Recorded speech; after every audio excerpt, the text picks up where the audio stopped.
Okay, welcome back to the second hour here on Wrestling Observer Live. We're here every Sunday night for 2 hours from 10 p.m. to midnight Eastern Time, 7 to 9 p.m. Pacific Time. We will be on next Sunday night. And Roddy Piper is going to be on the show in hopefully about 10 minutes. You can call us up, by the way, at 1-800-878-PLAY. We actually have a couple of lines open right now. And we're going to head to New Brunswick, New Jersey, and talk to Scott. Scott, what's up? Hey, how's it going, guys? Going really good. I want to talk about the awards this year. Okay. I'm having a hard time finishing my ballot. God, in the club. No clear winner. For Wrestler of the Year, it's just so hard. I know. Well, one guy that I want to talk about that is one of the many candidates that's not that great, but is kind of being overlooked. Mm-hmm. How about The Rock? He's getting a pretty good case for him. The thing with The Rock, which of course kills him, is that he wasn't around much. Yeah. Yeah. I mean, but aside from that, you can make a case for him for sure. Because he started like last year when the award period started in December. Right. He had Jericho. He had the great match with Jericho. He had two good matches at Vengeance and at the Royal Rumble. Right. With Jericho. Yeah. And then, well, I know you're calling it the Lou Thesz Ric Flair Award, and one thing that always made Flair so great is that he would put over new guys, and Rock is the only guy who he was putting over Jericho every time they faced each other. Yeah, he made Jericho's career, and then everyone else botched it after Rock left. Right. And he made Brock Lesnar. He made Brock Lesnar. He even tapped made Hogan. SmackDown. What? He tapped for Angle. That's right. And for Angle, yeah. Yeah, that's right. Oh, he did. Yeah, you could make a hell of a case for. He had the two biggest drawing matches probably this year in WWE with Hogan and with. Not probably. Whoa, no, actually, the second biggest would be Rumble, and the biggest obviously was the Hogan match. Yeah. Yeah, and then the third biggest would be the Lesnar match, I think. Which was during a terrible period. Everything else before and after that was. That's right. It did do way better than everything else. And then all of a sudden they promoted this match so well, and then just botched everything afterwards. But from the very next TV, when the day after, when was it Brock says, they made Brock like leave and be exclusive to SmackDown, and then they handed Hunter the title the next week after that. Mm-hmm. Yeah, I mean they finally had that was the first time they finally had the champion over, and with a great build to a title match and a title win, and then they botched up in a week. Yeah, and Rock left, and things went bad. No, I think if Rock was around more, he probably would have won this year. The fact that he wasn't around that much, is one of the reasons why it's a wide open race. I mean, other than The Rock, the other candidates are all pretty bad. I mean, Angle is good on the fact that he had great matches all year, but he wasn't in the top drawing position. No, and he only had one pay-per-view main event all year. Well, actually two, if you include that one. That's in December, but he had the one, and that was only a three-way where he was thrown in to do the job. It wasn't even like that. He wasn't really even scheduled for that main event.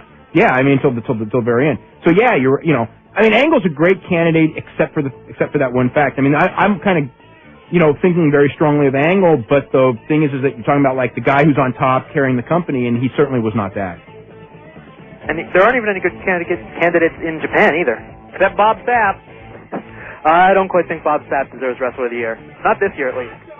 One thing, since we're talking a lot about Wrestler of the Year tonight, and you talked about what would be the impact if Bob Sapp wasn't around to the various promotions, and how valuable he was, and certainly there's certainly a case to be made for that. But think about this, and even though it was only really in the last 5 months of the year where he was really maybe what I would say an effective, important performer. But if you had taken Brock Lesnar, if there was no Brock Lesnar this year, okay, in WWE, do you realize how bad things really would have been this year? Because the only thing from the summer on that they had to focus on without regurgitating, Hunter against Undertaker, over and over and over again, was the fact that, somebody came up with the idea that Brock Lesnar had to get over, and they botched it a little bit, but eventually they did get him over. Mm-hmm. Well, I actually wonder really how over he is, because it's not like he's really turned SmackDown around. I mean, they've stayed steady, and they've stayed steady because they've been a better show than Raw, and Raw has tanked. So, I mean, I would maybe see it if they'd put him on Raw instead, and he'd really help, salvage that show. But he was on SmackDown, which is, done fine, and it probably would have done fine without him. I don't think it would have any focus. Well, maybe not, but because if it wasn't for building the show's main programs around Brock Lesnar, and he wasn't around, they would be building everything around Undertaker and probably, without Brock Lesnar, probably someone like a Kane. Yeah, well, I don't know. I almost look at it as, I think that they sort of, well, maybe not, because when Undertaker comes back, he'll probably be pushed in. But, you know, but think about it. They would have made somebody else, is the way I look at it. Yeah, Big Show. We've seen that. Yeah. I just don't think that really Brock has done so much to turn it around or to keep it. Well, he's done nothing to turn it around, but I just think that it would be in far worse shape had he not been there. Yeah, but we don't really know for sure because he's there. Whereas with Bob Sapp, we know that, look at what he did for the Pride Show in August, look what he did for the K1s, look what he did for Wrestle 1, look what he did for the Tokyo Dome. Well, there's no doubt the K1. I mean, that last show, I mean, that was Bob Sapp and Ernesto Hoost. So yeah, there's no question about that. Let's go to Pete in Sudbury, Ontario. Pete, what's going on? Hi, Dave. I have a question. Yes. I was just wondering, keep hearing rumors that you have rectal warts. Is this true? God, that was pretty good. Wow. Yeah. All the time on hold for that one. I know, unbelievable. Anyway, let's, as far as the SmackDown show, what were your thoughts as far as putting Kurt Angle with Paul Heyman? When I saw it, and Paul Heyman came out and started cutting his promo, the big promo to try and explain everything, I really wanted to believe what he was saying and drink his Kool-Aid, as they say, but I didn't. To me, it was like, this really does not make a whole lot of sense here. But I guess it's good. I think it's good that Angle has a real hated heel manager to get some heat, so he's not so much just a comedy guy. But as far as like the storyline, I think that it was not Paul Heyman's greatest accomplishment. It was tough, when you watch that and remember how things were a week earlier, and then you try to make it all, okay, he hates Brock Lesnar, so he gets Brock Lesnar unsuspended so he could screw him, but now Brock Lesnar's back in the game and he can beat up his guys. Yeah. Plus the whole thing where Heyman's cutting a promo to Big Show and Angle, and he's going, listen, you two, it doesn't matter which one of you has a title as long as Brock doesn't have it. And they're both cool with that, like, hey, you're right. I don't care if I lose to this guy as long as Brock doesn't have it. It's like, why would they care if Brock doesn't have it? They should both want it. You know what I mean? Yeah. So.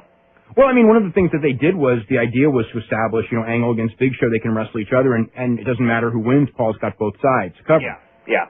So that's but to have both of those guys believe that it was okay to not have the belt, that was pushing it for me. Yeah. Like, Angle's not going to care if he loses to Big Show. He's going to be happy. No. You heard anything about Tank Abbott?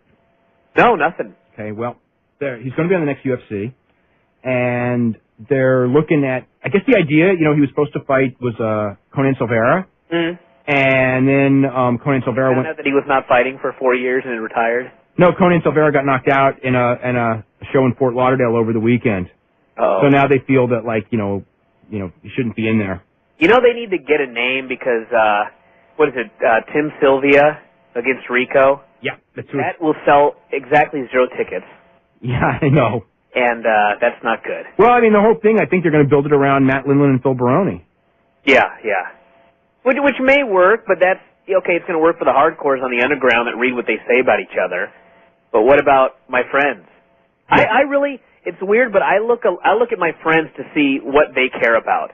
Because they're into it enough that certain things will make them care. Like, they were so excited about Ken Shamrock and Tito Ortiz, and look at the buy rate. Yeah. And they were so excited about SummerSlam, and look at how that did compared to everything else.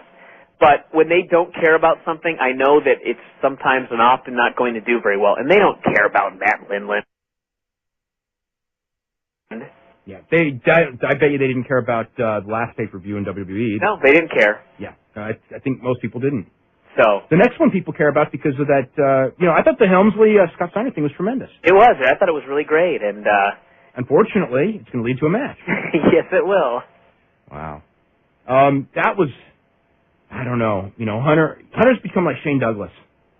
The most fragile man in wrestling. Well, it's just he's got to this point where every time he has a good match, he's breaking something. It seems like. Yeah, and I wrote something in that NWA thing about how in the old days everybody talked about how you had to get in the business when you're 18, and nowadays your TV life is something totally different, where you can be 21, and if you've been on TV for 3 straight years every single week, you're old. But somebody called me and they said, you don't understand it. The thing is, in the old days, they want you in young because that's when you were at your peak. And if you start somebody when they're 35, they're going to be breaking down in 2 years.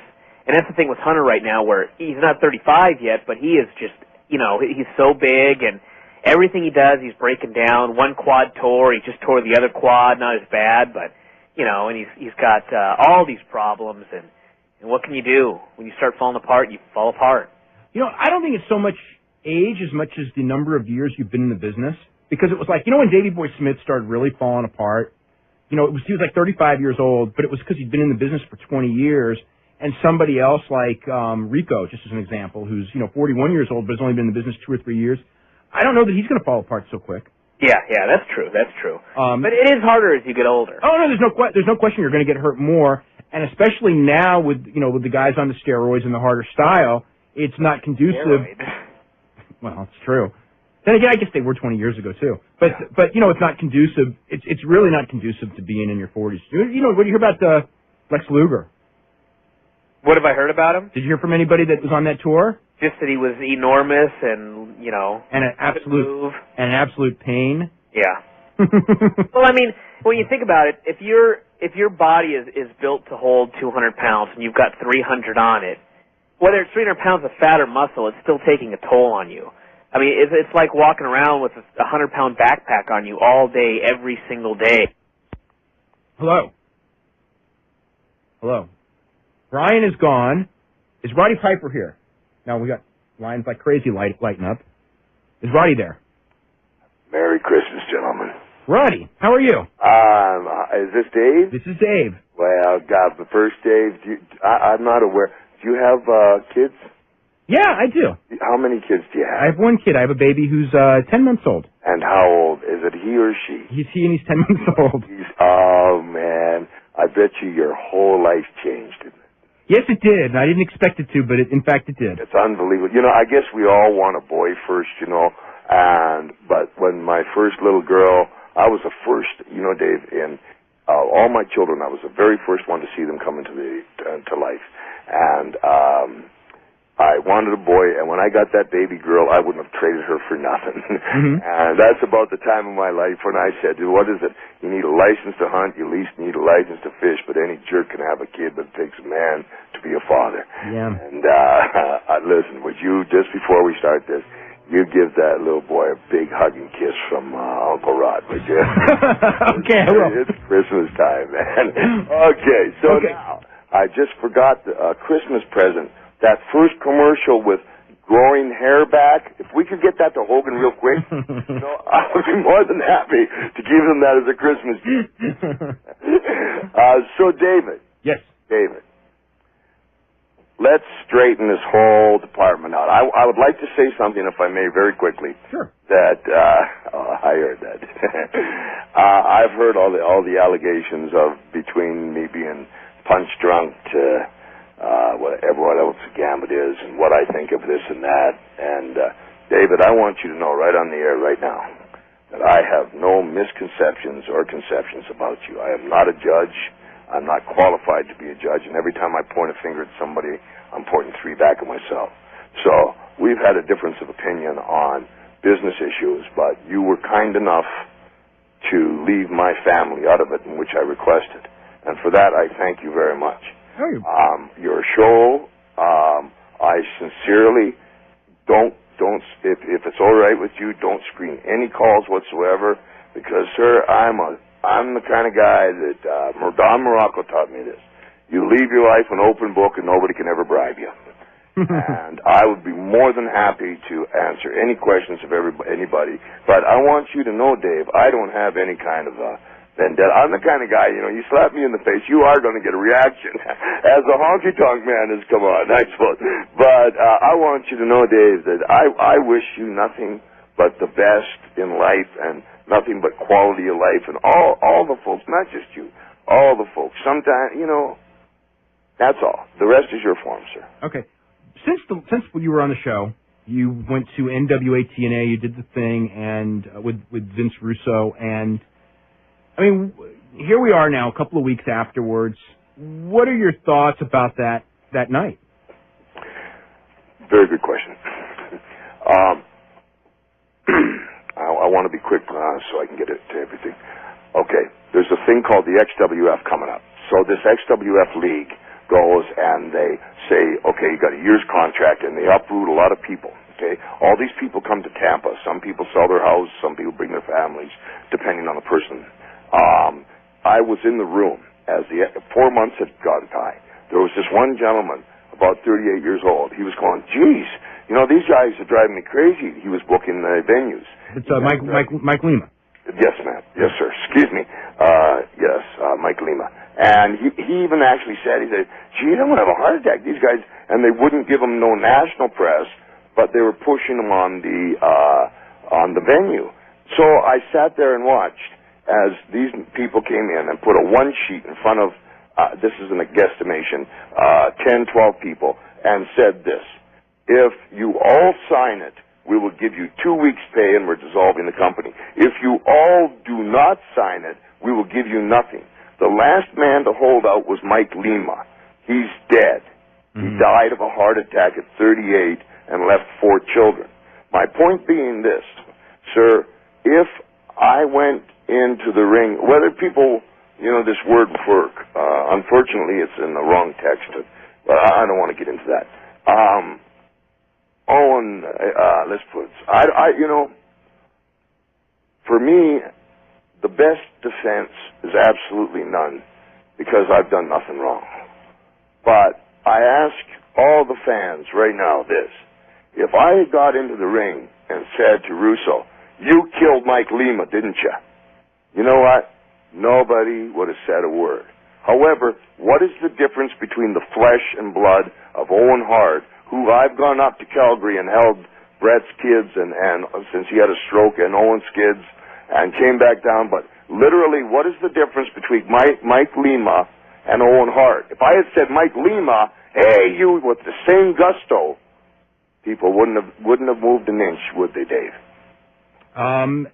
You know, I think that's an answer to the fans, I guess. A question, pardon me, sir, to the fans. Okay. And so the thing with when I got there, I'm going to say it exactly as I am. I went, I saw the tape, I phoned. I have a reputation enough that they would take my word for what I was going to do, and I said that if you let Russo kill this last, I guess if you want to call it old school, I'm not looking for old school. I'm looking for something in between. And this is the last place for a lot of guys that have been put out of work by a lot of different people. And Hogan talked to me Saturday night. I seen what Russo's been doing, and all of a sudden, Dave, just look at this. All of a sudden, for a month and a half, my bus was going to be dropped off in Nashville. You could have followed it on RoddyPiper.com, man. And then here I am in Nashville. Somebody gives me a tape, and the tape says, Russo, I dare anybody to try to stop me. Well, you know, I'm me. And I phoned up and I said, listen, I just want 5 minutes in the opening. They drove me in an ATV. I talked to only 2 gentlemen, and I stayed in the ATV, and then they said to me, do you want me to hit your music? Because my tour manager, David Penzer, has my music. I said, you know what the heck, I'm not trying to fool anybody. Hit the music. And here we come. Now, I understand somebody said it was for the big pop. Well, folks must understand, you know, brother, after 93,000 people, there's no such thing as a big pop. So that had nothing to do with what I was trying to do. I was legitimately going into the ring, and maybe, you know, I'm not a book smart guy, and maybe my articulation isn't perfect. My bottom line was, we need to come up with a whole new millennium of wrestlers, young wrestlers, and people like me, Hogan, Flair, and everything, need to put their stamp on them and guide them and carry the business on and pass the torch. And yes, we're finished, but we need to take care of it, because of this necrophilia that's going on, it's going to die. And I went in the ring. Russo came from nowhere. I didn't know what was going on, so I got nose to nose with him. A couple of questions. Finally, he said to me, he says, you're a moron, you know. Well, maybe he's right, but in any case, I slapped him right upside his head. He didn't move an inch. The Harris brothers come in. As the Harris brothers are coming in, I figure, oh, here we go. And one of the kids says, hey, Mr. Piper, how you doing? He was just trying to tell me, hey, we were just sent down. Now, all of a sudden, Vince Russo is doing this big fight segment with these 300-pound boys, and, oh, I want it. And so now I see, David, you got to understand that now I see he is really angry, this Vince Russo. I've never been in the ring with him, and he wants the mic. Piper's Pit 101. Never give the mic away. What he wanted to do was snatch the mic, say something, run out of the ring with the mic, and leave egg on my face. No. If you want to say it now. I'm 2 inches from your nose. And then when you're struggling to try to get me, I said, let him go. I said during the interview, I sent you a tape. I call it the ghost tape for lack of a better word. And it's up right now. To try to save the institution of the WCW. It's not a tape of a magic wand, but it's definitely would have pointed in the right direction. And that's exactly what happened. And I'll take any questions you want to take. Okay, now are you going to go, do you have any plans to go back to NWA TNA? No, sir. Okay. None whatsoever. I mean, is there any, I mean, what were your thoughts? Okay, you were out there, given whatever, 5 minutes of time to say whatever you wanted to say, and then, Russo shows up. I mean, did you kind of think? Yes, of course. You know what I thought? I thought, okay, I've been set up. Yeah. Exactly. And when the Harris brothers came, I figured, okay, it's on. Because I had backed Russo into such a corner. But, they're young kids, and I'm not saying, listen, brother, they could have spiked me like a 10-penny nail. I'm not saying anything like that. I'm just saying they were kind enough and respectful enough to come by and just say, how you doing, Mr. Piper? And that was telling me that hey, man, we're not in on anything. We just were told to come down here. That's what that signal was. Mm-hmm.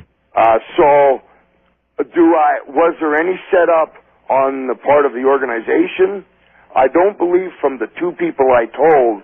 However, I do know this, and I've never said this yet. I do know that Vince Russo did know I was going to be in the building that night. Mm-hmm. And that's the only thing that I have not said that is laid out. But to do an angle as put in the text that we're doing now, and to read some literature from the Observer that if it wasn't an angle, it was even not a not smart thing to do. Again, I come back to you. I'm trying to get all the wrestlers back on track. No, excuse me, sir.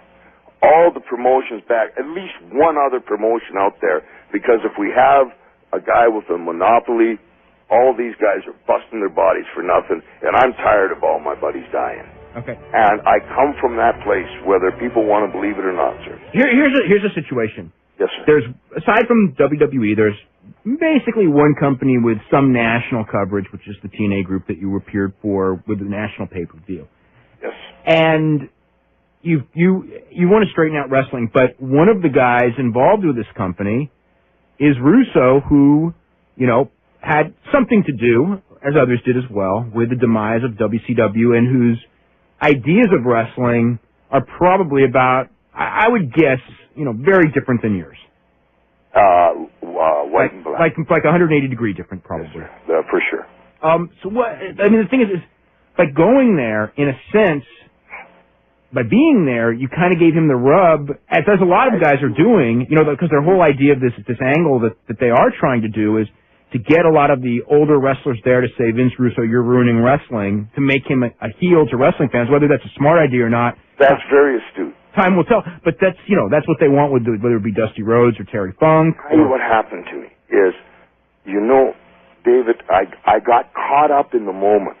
I was on a 30-day bus run, and there it was, and I got on a roll, and boom, and boom, and the feelings were for, he jerked around Hogan, he jerked around Flair, he jerked around a lot of top, Ric Flair is the ultimate of all time, and Hogan right up there, and they outranked me by millions, and I was almost kind of venting for it. I even said to him, you're not a pimple on Hogan. I'll just say bum. You're not a pimple on Hogan's bum.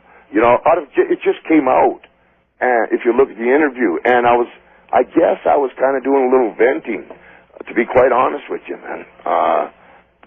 Go ahead, please. Now, one of the things when you were on tour, and Dave Penzer actually told me this, and you know, he said, you know, you were meeting, you know, you probably met more fans in a sense in that month than, you know, than I do, yeah. Yeah, than your whole career, you know, because you were really meeting people one on one, and he said that, you know, one of the things was there was a feeling among the fans they wanted to be fans, but they weren't fans anymore.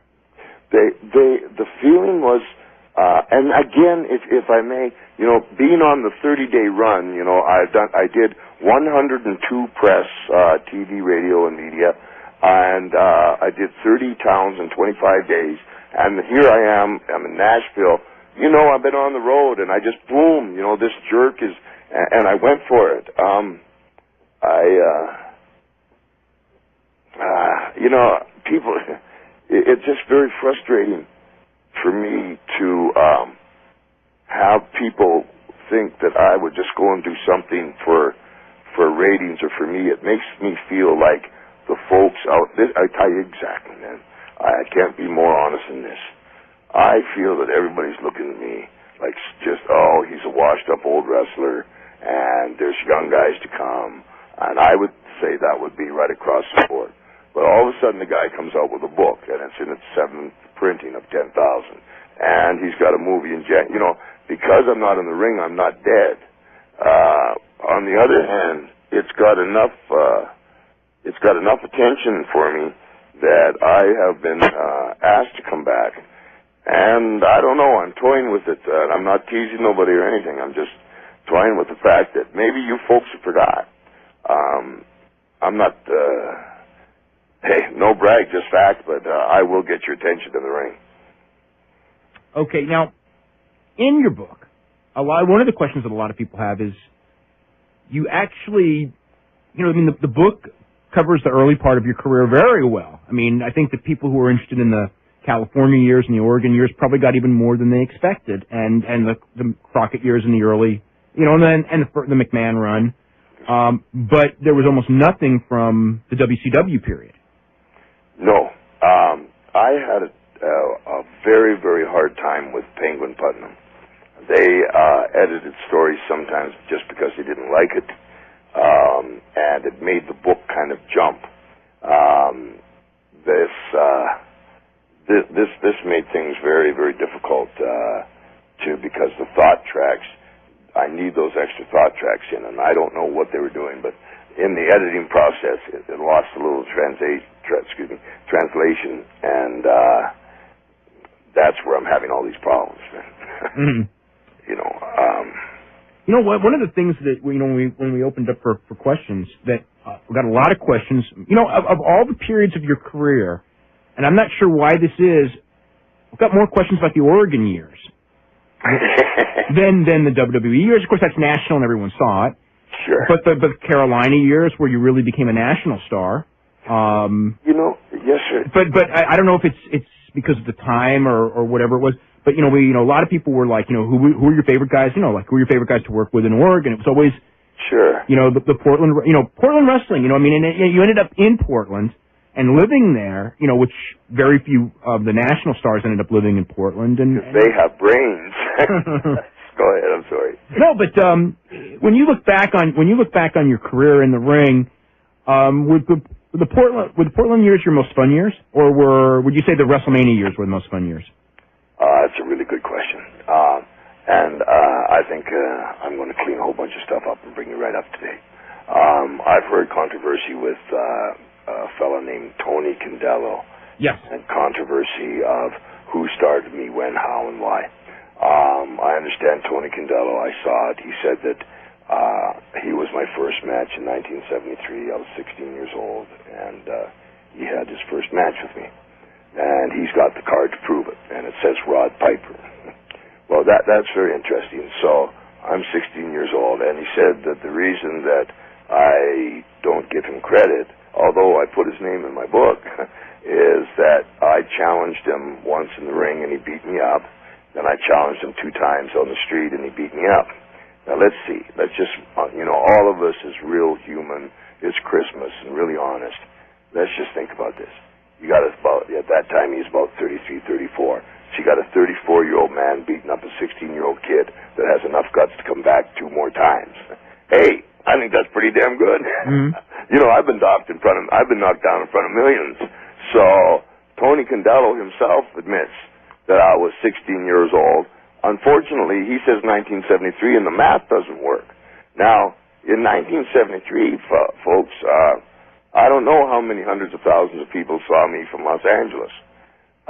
So, bottom line is, I don't really understand, and maybe you can help me with this as I'm asking questions, is on RoddyPiper.com, I put up something that was made by a gentleman of the kind of things they used to do to you on the road. And what I don't understand is somebody says they got a yearbook with my picture in it. I don't doubt it. I don't doubt that Tony Condello has got that poster. I don't doubt any of it. But the fact of the matter was, you know, I worked in New Brunswick 2 different seasons, which means New Brunswick at that time you could only work in the summertime. I worked for Emil Dupree, then I worked for Rudy Kay, and then I worked the only time they ever tried to run it all year round. I was in a trailer with a wolf.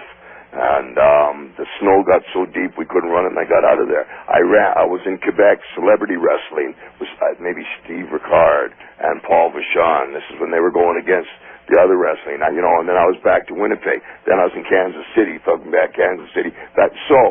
My point is this. You know, I don't understand what everybody's so bent up about.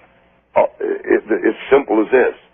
I started wrestling, and this is the way I started. I say in the book, right from the beginning, I tried to go to school as hard as I could. I wanted to be somebody. Instead, I turned out to be just another fighter. But my kids will be somebody. So that's how I feel about it. People are nitpicking when this is just it's not an encyclopedia on wrestling. It was just a book to put out to kind of show what happens to the boys, and this is what it really is. We have Father Jason Sanderson with 44 acres. Can't we all stand up and do something for ourselves? There was no more ulterior motive than that, other than, obviously, it is an economical business adventure, and I want to make money off it to feed my family. Yes. That being said, there's no ulterior motive. Hey, let's go to Sam in Herndon, Virginia. Sam, what's going on? Hey, guys, what's going on? Hello? Hello. Hey, first off, I want to wish both of you guys a happy holidays. Thank you very much. And this is I'm starstruck. I'm there with Roddy. You're not supposed to say that. Man. No, man. I'll tell you, my little girl, when she comes in and borrows money when I'm on the potty, is not starstruck at all.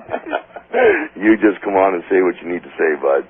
Listen, I've been a great fan of Roddy Piper ever since I was a kid. I remember watching him on even Saturday Night's Main Event when he was fighting Haku, and I remember all his great matches, and when he comes to local areas and fight Rick Rude in the cage, and you were the greatest entertainer ever in the history of wrestling, and I just wanted to thank you for all you've done for our sport. And well, sir, thank you very much, and I wish you a Merry Christmas for you and your family, and though I owe you. You gave me a family, man. All of you. I was just a piece of garbage on the street. And you guys stood behind me. Whether you liked me or disliked me, at least you kept me in the limelight. And so I thank you for the beautiful family I'm going to have Christmas with. Thank you very much. And like I said, you were the most entertaining wrestler. I mean, I know anytime Roddy Piper was on the card, you were going to have your money's worth. You cut the best promos. You could fight a jobber and make him look good. I would remember watching you on Superstars, and you'd fight someone like Tom Stone.